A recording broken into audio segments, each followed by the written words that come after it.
La technologie de reconnaissance faciale gagne du terrain chez la police française.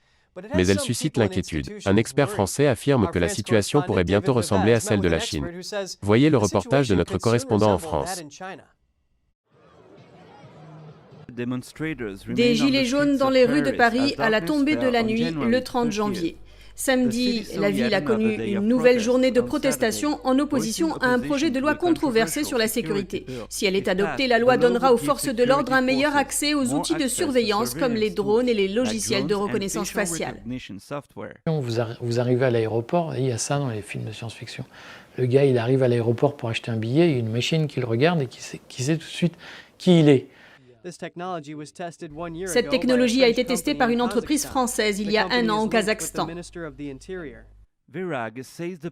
Selon Verag, la pandémie permet aux autorités françaises de mettre en place leurs mesures de surveillance. La traçabilité du virus est déjà en place, mais une technologie plus avancée pourrait permettre d'étendre la manière dont les personnes sont dépistées. Verag fait référence à un livre intitulé Le Grand Reset, écrit par Klaus Schwab et Thierry Malray.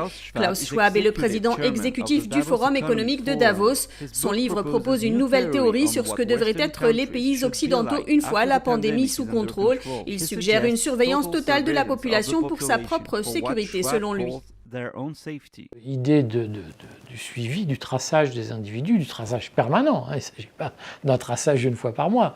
Pour Schwab et Malray, il faut vraiment suivre en permanence tous les individus et savoir qui ils rencontrent dans la journée. Ils mettent ça en relation avec des outils de reconnaissance faciale. Donc Schwab et Malray plaident pour une utilisation comme en Chine. La Chine dispose déjà d'un vaste réseau de surveillance avec environ 20 millions de caméras installées dans tout le pays. Les entreprises technologiques chinoises dominent également le marché mondial de la reconnaissance faciale. Le géant des télécommunications Huawei a déjà équipé 200 villes du monde. En France, les logiciels de reconnaissance faciale ont été utilisés par la police même lorsqu'ils étaient contraires à la législation européenne. Mais en novembre 2020, le Conseil d'État a approuvé son utilisation. Cela signifie qu'il fera probablement partie des nouveaux outils de surveillance de la police.